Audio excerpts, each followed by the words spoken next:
नमस्कार दोस्तों।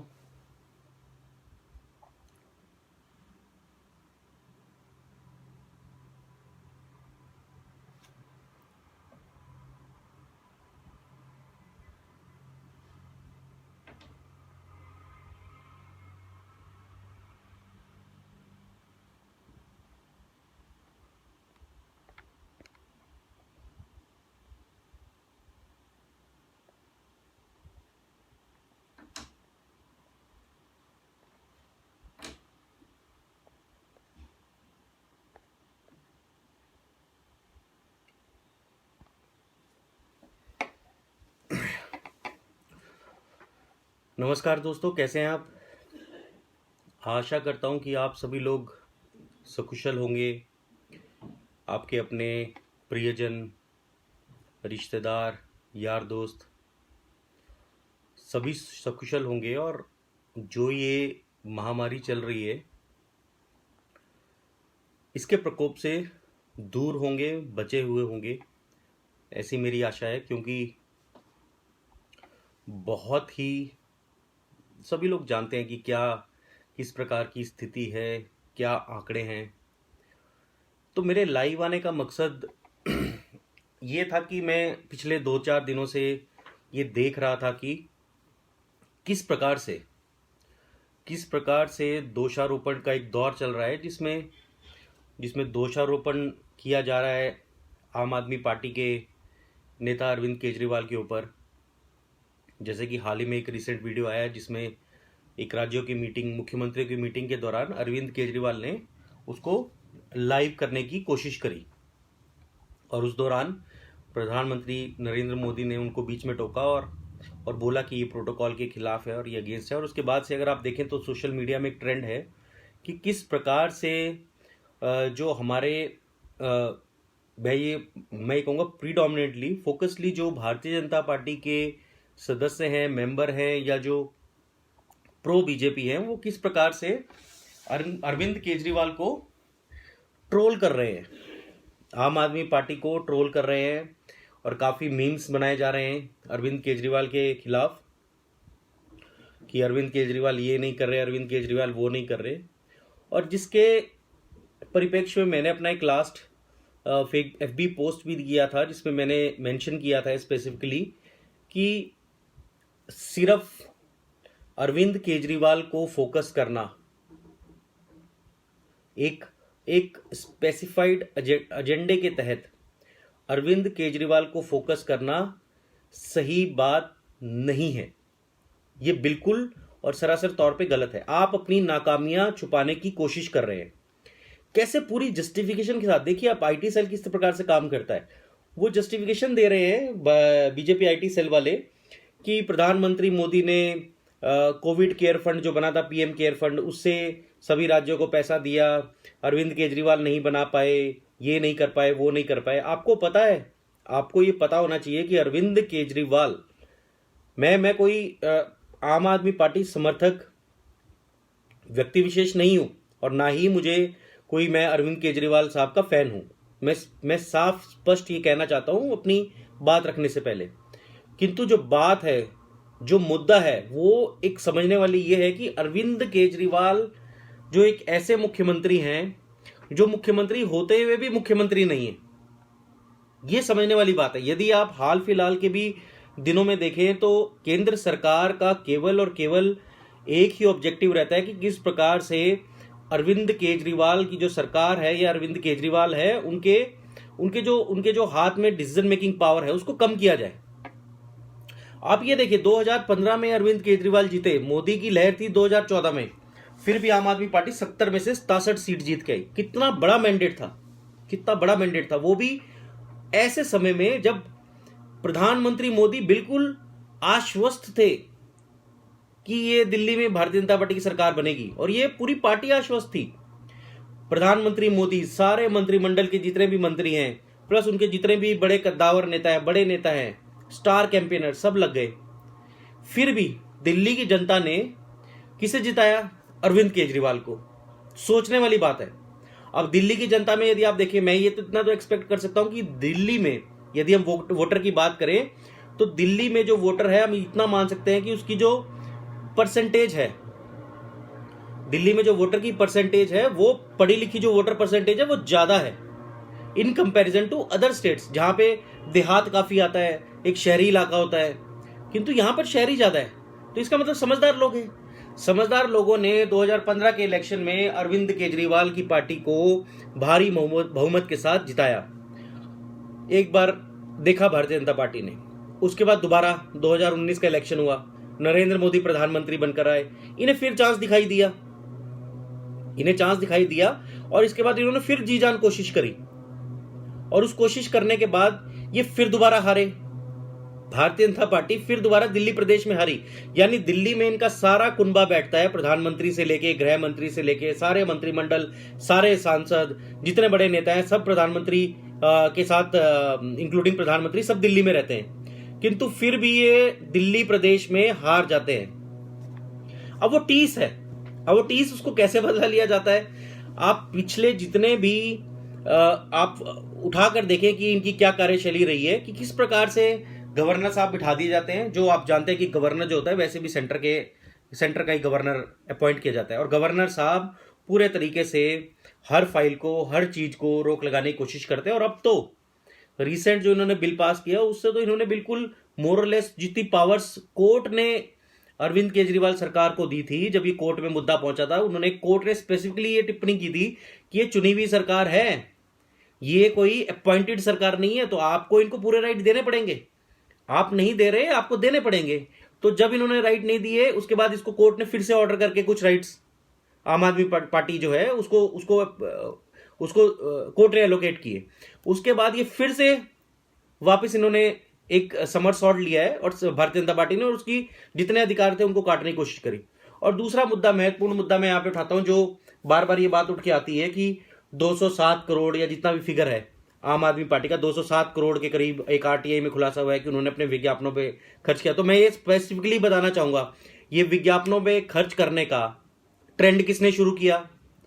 ये हजारों करोड़ों रुपए जो पानी में विज्ञापनों में भाए जाते हैं, टीवी पे भाए जाते हैं, चैनल के चैनल खरीद लिए जाते हैं, ये ट्रेंड किसने शुरू किया?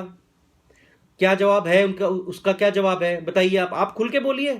मैं तो चाह रहा हूं जो वीडियो देख रहे हैं वो भी साफ बोले, किसने ट्रेंड शुरू किया? इतना पैसा, ये हजारों करोड़ रुपए, ये जनता की भलाई में लगाया जा सकता था। आप क्या सोचते हैं कि हर एक इंसान की एक इच्छा होती है, मेरी इच्छा है, सपोज करो कि मुझे पैसा अर्न करना है, दूसरे की इच्छा है कि मुझे पावर अर्न करनी है, तीसरे की इच्छा है कि मुझे प्रसिद्धि अर्न करनी है, और उस प्रसिद्धि उसका एक सोल ऑब्जेक्टिव है। एंड जो तीसरा पर्सन जो मैं यहां बात कर रहा हूं, तीसरे श्रेणी के पर्सन, वो है हमारे प्रधानमंत्री नरेंद्र मोदी जी, जिन्हें प्रसिद्धि चाहिए। प्रसिद्धि के लिए पैसा तो लगेगा। अब पैसा कहां से आएगा? पैसा आएगा बड़े कॉर्पोरेट से, पैसा देंगे अंबानी, पैसा देंगे अडानी। अब अंबानी और अडानी की वेल्थ देखिए कितने परसेंटेज से ग्रो हुई, क्योंकि वो पैसा लगाएंगे तो उन्हें आरओआई चाहिए, रिटर्न ऑन इन्वेस्टमेंट चाहिए, कि रिटर्न क्या मिलेगा भाई, मैं पैसा लगा रहा हूं, मुझे उससे कमाई तो करनी है। मैंने आपके ऊपर इतने 100 करोड़ लगा दिए, मैंने आपकी पार्टी में इतना करोड़ फंड दे दिया, तो मुझे अब रिटर्न चाहिए, क्योंकि मैं तो बिजनेसमैन हूं, मैं कोई सोशल वर्कर तो हूं नहीं।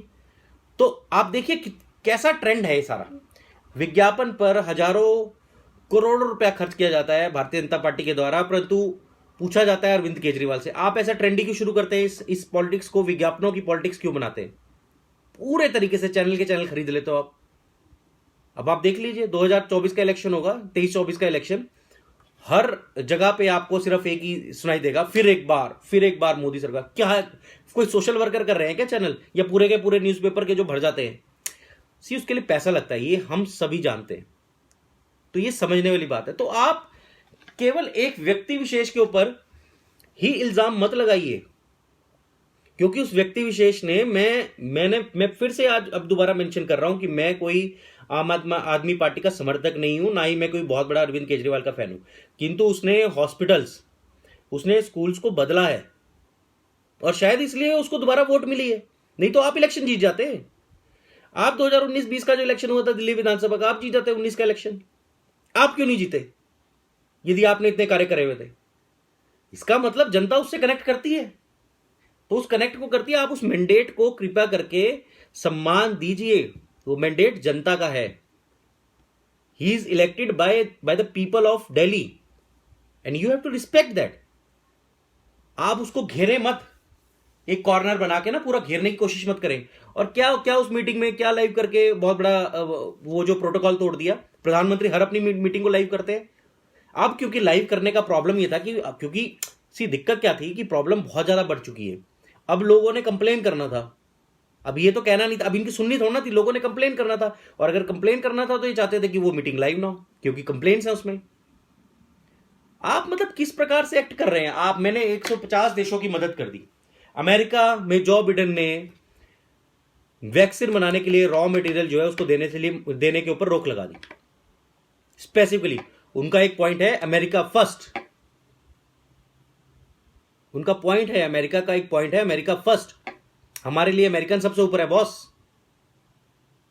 आप दिए जा रहे हैं वैक्सीन देशों के देशों में बांटे जा रहे हैं। क्यों? क्योंकि अब आप सोच रहे हैं कि शायद आपको नोबल एक प्राइज मिलेगा, नोबल पीस प्राइज, कि ये महामारी को हटाने के लिए। अरे बस करो यार, अपनी जो पर्सनल ऑब्जेक्टिव्स हैं या पर्सनल महत्वाकांक्षाएं जितनी भी है ना, उनको अब साइड पे रख दो।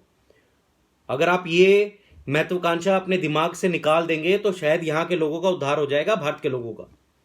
इतने ज्यादा महत्वाकांक्षी हो चुके हैं आप वर्ल्ड प्लेटफॉर्म पे। आप नोबेल प्राइज की इच्छा रख रहे हैं क्योंकि आपको पता है प्रधानमंत्री का पद ले चुके हैं। भारत में इससे ऊपर कोई पद है ही नहीं इंडियन कॉन्स्टिट्यूशन में, जो आप ऑलरेडी ले चुके हैं। कहने को प्रेसिडेंट सबसे ऊपर है, बट एक्चुअली सारी पावर्स प्राइम मिनिस्टर के पास है। तो आप इतना बड़ा पद ऑलरेडी ले चुके हैं, अब आप नोबल की तरफ देख रहे हैं। बस नोबल में ना हिंदुस्तान का अननोबल मत कीजिए। और फिर जो मुद्दे उठाए गए इस मीटिंग पे, आप वन नेशन की बात करते हैं। One nation, India one, India first, everything you talk like that in these slogans. But क्या उन्होंने मुद्दा उठाया? उन्होंने बोला कि आपको 150 रुपए की वैक्सीन मिल रही है, राज्य को 450 रुपए की मिल रही है। तो राज्य क्या करेगा? प्राइवेट में शायद उससे भी महंगी मिल रही है, 600 करीब। आप 150 रुपए की करवाए ना राज्यों को भी। राज्यों के पास पैसा कहां से है? राज्य तो ऑलरेडी लॉकडाउन लगा के और अपने जितने भी फंड थे उनको एग्जॉस्ट कर चुके हैं। अब उनके पास पहले ही फंड की कमी है, वो सेंटर की तरफ देख रहे हैं। आप अपना काम कर लेते हैं, उसके बाद राज्यों को छोड़ देते हैं। क्यों? ऐसा क्यों? वही सीरम इंस्टीट्यूट ऑफ इंडिया आपको 150 की दे रहा है पर वैक्सीन। वही जो कंपनी है सीरम इंस्टीट्यूट ऑफ इंडिया, वो राज्यों को देगी 450 रुपए की, 300 रुपए महंगा। नेचुरल बात है, वो राज्यों के फंड से जाएगा। फंड क्या, हमारे जो शायद हो सकता है राज्यों की भलाई के लिए, हम लोगों की भलाई के लिए कुछ कार्य किए जाते हैं उस पैसों से। कितने हजार करोड़ बनेगा आप सोच के देखें। और पर्सनल प्राइवेट वो कितना, और 600। ऐसा क्यों? क्या हमारे पास पैसों का अंबार लगा हुआ है क्या? भाई आपके पास पैसे आ जाते हैं कॉर्पोरेट से, आम आदमी के पास नहीं आते। ठीक है?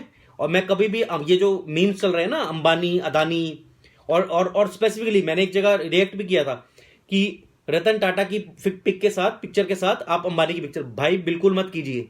जो कर रहे हैं ना वो भी एकदम कोई ऐसा पोस्ट देखते हैं तो उसके ऊपर रिएक्ट कीजिए। See there is no comparison between Ratan Tata and Mukesh Ambani, no comparison. Even in the corporate world also मैं 36 लोगों से मिलता हूं, 36 बड़े कंपनी के सीईओज, सीएफओज।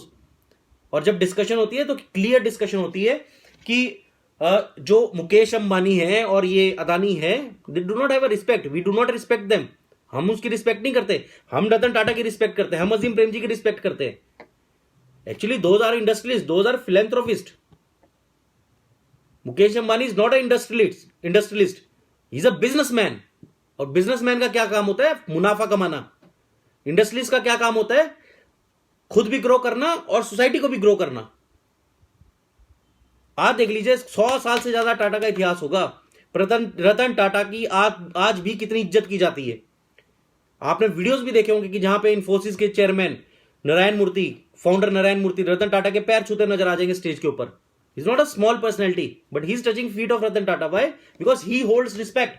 अगर इतने पढ़े लिखे लोग रिस्पेक्ट होल्ड करते हैं तो समझिए क्या रिस्पेक्ट है उनकी। आप उनकी पिक्चर को मुकेश अंबानी के साथ मत लगाएं प्लीज। जो कर रहे हैं और जो ऐसा देखते हैं, कमेंट कीजिए उसको बोलो भाई ये कोई दोनों में कुछ कंपैरिजन नहीं किया जा सकता कि मुकेश अंबानी ने ये कर दिया, मुकेश अंबानी ने ऑक्सीजन खोल दिया, बड़े खुश हो रहे हैं। अडानी ने ऑक्सीजन खोल दिया, अडानी ने ये खोल दिया। अरे क्या है यार, मतलब कोई जस्टिफिकेशन तो सही दो यार। और जो इनका आईटी सेल का बैठ के बना के जस्टिफिकेशन बना रहा है, आप पूरे तरीके से उस इंसान के पीछे पड़ गए हैं भाई। क्योंकि मैं आपको बता रहा हूं और मैं आपको ये बात लिख के दे सकता हूं कि बीजेपी शासित राज्यों में के जो मुख्यमंत्री भी उस बैठक में होंगे ना, कहीं ना कहीं वो गदगद होंगे जब अरविंद केजरीवाल ने पॉइंट उठाया कि उनको वैक्सीन जो है आपको 150 की मिली, हमें 450 पर वैक्सीन क्यों मिल रही है। मैं आपको ये लिख के दे सकता हूं ये बात, चाहे वो बोल ना सकते हो क्योंकि उन्हें पता है कि उनको बोलने का अधिकार नहीं है, परंतु वो इस चीज को अंदर ही अंदर कहीं ना कहीं अपनी कंफर्मेशन दे रहे होंगे कि सही उठाया भाई इसने, क्योंकि पैसे तो उनको भी लगाने हैं। तो ये प्लीज करके बहुत बड़ा मुद्दा ना बनाए। और बात करते हैं चरमरा गई, वो अरविंद केजरीवाल ने कितना पैसा कहां से लगा दिया। अरे भाई वो दिल्ली है, Delhi is a metropolitan city, आप समझ रहे हैं। जितने कोविड केसेस राइज दिल्ली या मुंबई में होंगे ना, उतने कोई पानीपत, सोनीपत या फिर मुजफ्फरनगर या फलानी जगह पे नहीं होंगे, क्योंकि दिल्ली एक मेट्रोपॉलिटन जगह है जहां से लोग ट्रैवल करते हैं, आउट ऑफ इंडिया भी जाते हैं बहुत ज्यादा फ्रीक्वेंसी में। तो नेचुरल बात है केसेस बढ़ेंगे, नेचुरल बात है उनका जो व्यवस्था है वो चरमराएगी। किंतु चरमरानी तो एक अलग चीज है। एक साल, मैं कह दूं, मैं तो ये भी कह सकता हूं कि एक साल की जो बात की जाती है, मैं कहीं पोस्ट पढ़ता हूं कि एक साल तक सेंट्रल गवर्नमेंट क्या करती रही, लेकिन मैं तो ये कहता हूं कि आने के बाद भी सेंट्रल गवर्नमेंट क्या करती रही, बंगाल के इलेक्शन करती रही, वो तो आने के बाद भी करती रही, तो वो तो बोले ही मत बिल्कुल। तो सेंट्रल गवर्नमेंट तो अपना राइट ही खो देती है बोलने का भी, क्योंकि जब सारी दुनिया को पता चल चुका था कि क्या कर चुके, क्या क्या हालात हो चुके हैं इंडिया के, उसके बावजूद भी आप इलेक्शन में बिजी। आप न्यूयॉर्क टाइम्स देखें, आप पढ़ें जरा, जो आप सोच रहे थे ना अपने आप को बहुत ज्यादा कि मैं इतना अपने आप को फेमस पर्सनैलिटी कर दूंगा वर्ल्ड में, 5 दिन लगे आपकी सारी जितनी भी बनी थी इमेज गिरने हैं। न्यूयॉर्क टाइम्स, जितने भी ग्लोबल न्यूज़पेपर्स हैं या जितने भी पब्लिशिंग ऑर्गेनाइजेशंस हैं, क्या लिखा है उन लोगों ने, उतार के रख दी इंडिया की, उतार के रख दी। अब जिम्मेवारी राज्यों की जिम्मेवारी, राज्य कैसे लॉकडाउन लगा देंगे भाई, हालत चरमराई हुई है, पैसा आप सारा बटोर के बैठे हुए, टैक्सेशन आपने सेंट्रलाइज कर दी, उसके बाद राज्यों की, तो राज्य देखेंगे, राज्य अपना लॉकडाउन लगाएंगे। मतलब समझ से परे है। जहां चौधरी बनने की बात आती है चौधरी बन जाते हो, और जहां पे एक्चुअल में रिस्पॉन्सिबिलिटी देख लिया कि सिचुएशन हाथ से बाहर हुई है, तो वहां पर आप दूसरे को ब्लेम गेम शुरू कर दो। तो ये मेरे जो मन में ये सोच थी इस पॉइंट को लेके, तो कृपया करके ये उस व्यक्ति विशेष के पीछे मत पड़े। वो 2 बार आपको हरा कर आया और पूरे जोरदार तरीके से हरा के आया, तो ये आपको समझना पड़ेगा। वो जनता के द्वारा चुना हुआ पर्सन है 2 बारी में। जब बड़ी बड़ी पार्टियां, बड़े बड़े नेता, सो कॉल्ड नेता मैं कहूं, चाहे वो अखिलेश यादव थे, चाहे वो कोई भी नेता रहा हो, सरीखा नेता नीतीश थे, वो भी पटकनी खा गए बीजेपी से, तो वो टिका रहा भाई, वो जीत के आया है, तो आपको उसको रिस्पेक्ट देनी पड़ेगी। तो आप एक पूरा एक स्ट्रेटजी बना के उस इंसान के पीछे मत पड़ जाइए बस। तो मेरा ये थोड़ा सा कहना है। और ठीक है, सिचुएशन हाथ से बाहर गई है, तो सभी को प्रॉब्लम है, क्योंकि उनको, और आप लोगों को क्या प्रॉब्लम है यार, अब मर तो आम जनता रहा है, बंदा रहा है हमारी तरह, प्रॉब्लम तो आम जन को सबसे ज्यादा है। कैसे कैसे सीन्स आते हैं। एक वाइफ, मैं देख रहा था, अपने हस्बैंड को लेके गई हॉस्पिटल में, ऑक्सीजन नहीं था तो मुंह से ऑक्सीजन देती रही, पर वो बचा नहीं पाई। मतलब कैन यू बिलीव, हम अब 20 प्लांट लग रहे हैं, अब वो प्लेन से टैंकर आ रहे हैं, अब रेलवे चला दिए, टू हेल विद दैट यार, वी आर स्लीपिंग अर्लियर। आप इतनी बड़ी टीम बना के बैठे हैं, प्रेजेंटेशंस दिलवा रहे हैं। मैं देख रहा था वीडियो, डॉक्टर पॉल्स प्रेजेंटेशन, तो डॉक्टर पॉल ने पहले आपको इंटीमेट नहीं किया कि बॉस ऑक्सीजन की प्रॉब्लम हो सकती है, शॉर्टेज हो सकती है। मतलब इनको कोई फर्क नहीं जाता भाई, इनको कोई फर्क नहीं जाता। ये अभी भी, चाहे कोई भी पार्टी हो यहां पर, अब मैं यहां पे कोई भी पार्टी की बात कर रहा हूं, चाहे आम आदमी पार्टी हो, चाहे बीजेपी हो, चाहे कांग्रेस हो, कोई भी पार्टी हो, ये सच्चाई है। यहां से राजनीतिक माइलेज कितना निकलेगा वो इंपॉर्टेंट नजर आ रहा है। और इस समय में जो सबसे ज्यादा राजनीतिक माइलेज अभी ढूंढ रहा है ना, वो एक ही पर्सन है, क्योंकि उनको रिपोर्ट अभी तक तो जा चुकी होगी। बॉस मैंने भी देखा है, मैंने 2015 भी देखा है सोशल मीडिया में, 14 भी देखा है, 13 भी देखा है। मैंने 2009 से जो कैंपेन शुरू किया था नरेंद्र मोदी ने अपने सो कॉल्ड प्राइम मिनिस्टरशिप के लिए, मैंने वो भी देखा है।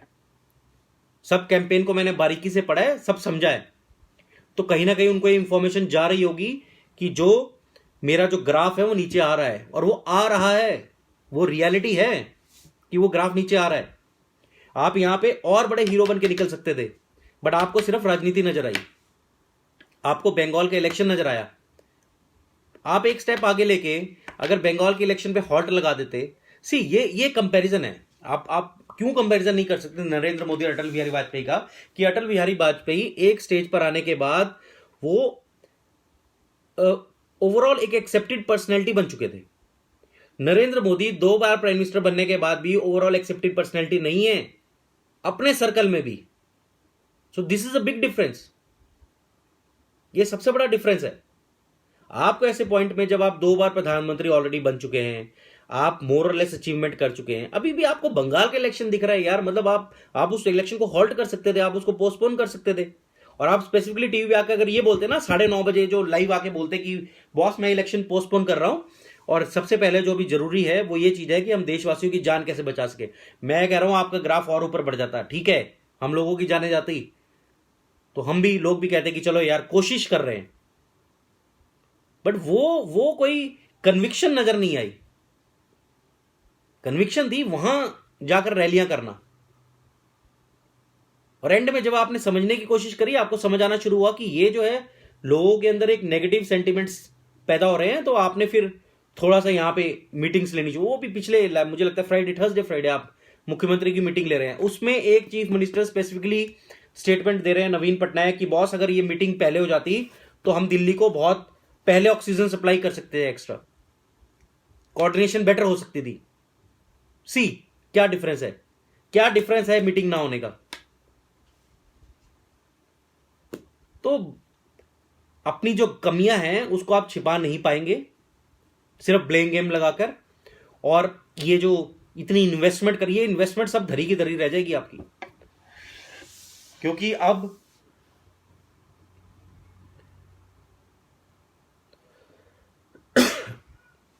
ये पंकज जी एक सवाल पूछ रहे हैं, why didn't Vajpayee won second time. See मेरे को देखिए, अब इसमें क्या है, अब प्रॉब्लम ये है कि वाजपेयी के जब वो हारे वो इलेक्शन, मैं इस बात का जवाब देना चाहूंगा, तो कहीं ना कहीं वो जो कैंपेन था इंडिया शाइनिंग, वो बहुत ऊपर कर रखा था, वो एक बबल, वो बहुत बड़ा बबल क्रिएट कर दिया गया था। लेकिन वो बबल, वो जो उन्होंने कार्य किए, वो जनता तक एक्चुअल मायने में पहुंच नहीं पाए। या मैं ये कहूं कि उस टाइम पे जो पॉपुलेशन थी, एक जो रीजनल पार्टीज बहुत स्ट्रांग थी, रीजनल पार्टीज भी एक स्ट्रांग थी, ये भी एक बहुत बड़ा मुद्दा था वाजपेयी जी की हार में। कोई ये नहीं कि वाजपेयी जी को लोग पसंद नहीं करते थे, या दे वर नॉट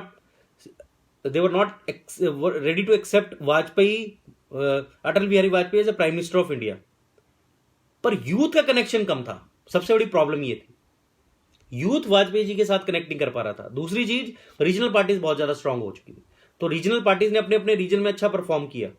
और अगर आप देखें, आप 2009 या 10 से जब नरेंद्र मोदी ने, मैं आपको बता रहा हूं 9 या 10 से नरेंद्र मोदी ने जो कैंपेन पे काम करना शुरू किया था, वो 2014 के कैंपेन पे काम करना शुरू कर दिया था। ट्रस्ट मी, आप इनकी बुक पढ़ें, आई टेल यू, राइटर का नाम है लैंस प्रिंस करके एक राइटर है, तो 2009-10 से काम शुरू कर दिया था काम करने का। इनको ये लगता था 2012 या 13 का गुजरात का जो इलेक्शन था वो ज्यादा टफ है, अगर हम उसको निकाल जाएंगे तो 2014 के जो प्राइम मिनिस्टरशिप का जो इलेक्शन होगा मोदी का, वो इजी रहेगा। यूथ के साथ कनेक्ट किया गया। जब आप इंडिया की बात करते हैं, ये स्ट्रेटजी में बहुत बड़ी मिस्टेक थी। 65% के करीब लोग 35 साल के नीचे, biggest percentage of youth population, तो उसको टारगेट नहीं किया गया स्पेसिफिकली, और एक ओवरऑल कैंपेन खड़ा कर दिया गया जिसका बेस स्ट्रांग नहीं था। तो वो गलती नरेंद्र मोदी ने नहीं की 2014 में। यदि आप देखें, उनका पहला जो उन्होंने एड्रेस किया था, श्रीराम कॉलेज ऑफ कॉमर्स किया था, अरुण जेटली ने शायद उसको एड्रेस अरेंज करवाया था, तो उन्होंने काम ही यूथ से कनेक्ट करना शुरू किया। खैर ये थोड़ा अलग हो जाएगा, बट इस पॉइंट पे मैं ये कहना चाहूंगा कि ये जो आप blame game, Modi is working for 2000, leave it Pankaj ji. अब थोड़ा बहुत फ्रैक्चर मैंडेट आएगा, अभी बहुत देर है 2024 में, देखेंगे, पता चलेगा 2024 में क्या होगा। बट जो 2019 के वक्त था, काफी हद तक लोगों का रुझान कम है। आप देखिए काफी टूटे। सी अभी बहुत टाइम है, एक चीज बनने और बिगड़ने में लगती है। आप देखें, अब 2023 होता आज, और आज अगर हम कोविड में होते तो 101% BJP will be at loss. Trump क्यों हार गए? ट्रंप जीता हुआ इलेक्शन हार गए। ट्रंप जीता हुआ इलेक्शन हार गए। Can you believe? Everybody knows कि Trump is going to win. Even Narendra Modi की जो इंटेलिजेंस है ना, ये ट्रंप का हाथ पकड़कर जो घुमा रहे थे उन्हें यूएस में और अहमदाबाद में, इनको पूरा इंटेलिजेंस था कि ट्रंप जीत रहे हैं, कि let's make this relationship strong. पर हुआ क्या? अभी जो बिडेन क्यों उन्हें झटके दे रहे हैं? क्योंकि जो बिडेन ऑल्सो नोज कि he supported Trump, because there was a direction to the Indian community living in US कि बॉस ट्रंप को सपोर्ट करना है, एंड मोर और less community was in that support only. तो ये देखिए intelligence कैसे गलत हुई। क्यों गलत हुई? क्योंकि कोविड आ गया। Covid actually kills that. Otherwise Trump, आप देख ले जो बिडेन के मेरे को लगता है 8-9 महीने हुए हैं अभी ज्वाइन किए हुए, पर लोगों को ट्रंप याद आने शुरू हो गए।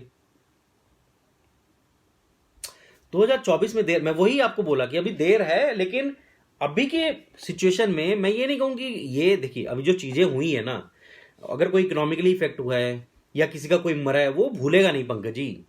थोड़े सेंटिमेंट्स गलत जाते हैं, मतलब ये नहीं कि हम इसको करेक्ट कर सकते, बट आप ये लिख के ले लीजिए कि ये 24 के इलेक्शन में इफेक्ट डालेंगे। मुझे नहीं पता उससे बीच में क्या मुद्दा उठ के आ जाए जो बिल्कुल ही खत्म कर दे।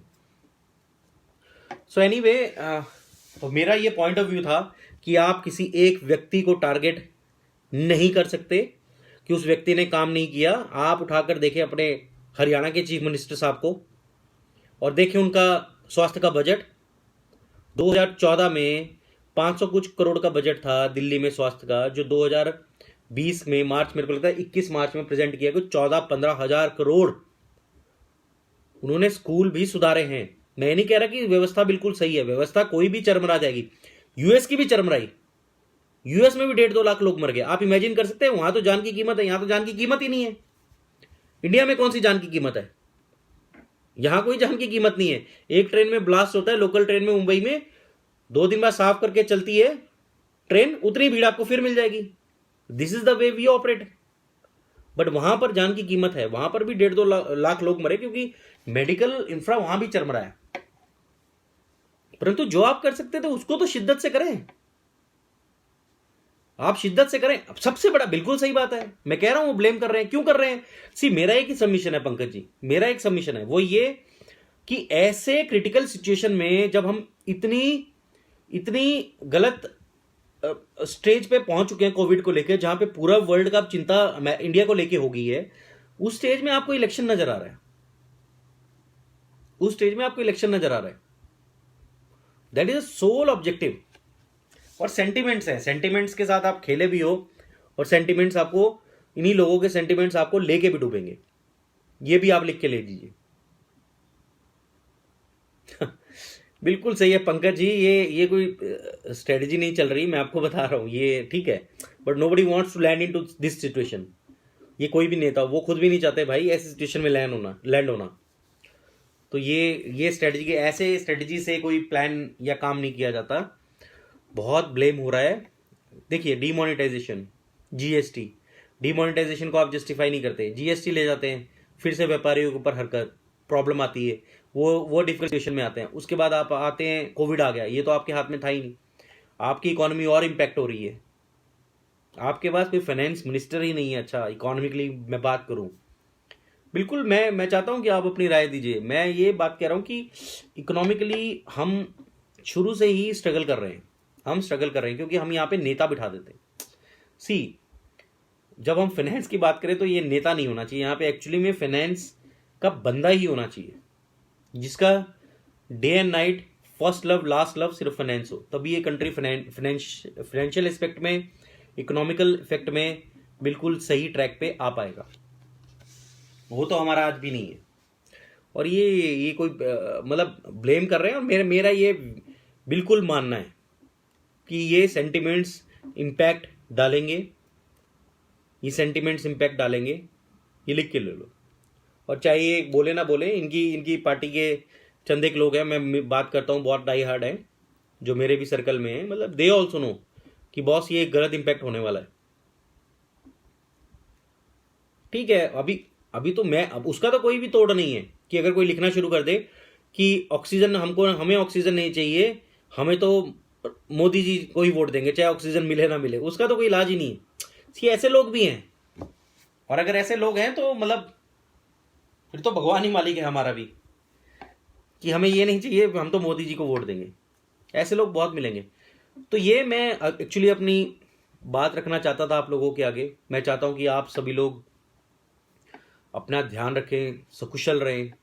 मैं फिर एक बार जो मैं हर हर अपने एड्रेस में या लाइव आकर ये बात रखता हूँ कि सरकार के लिए हम केवल, कोई भी पार्टी है, कोई भी सरकार है, उसके लिए केवल हम आंकड़ा है। किंतु जो मैंने मैंने एक्चुअली पढ़ा भी है, ये काफ़ी लोग सेंड करते हैं, किंतु हमारे अपनों के लिए हम बहुत इम्पोर्टेंस रखते हैं। तो इसलिए हम अपना ध्यान रखें, अपनों का ध्यान रखें, और सकुशल रहें, घर पे रहें, ज़्यादा से ज़्यादा बाहर ना निकलें। धन्यवाद। जय हिंद, जय भारत।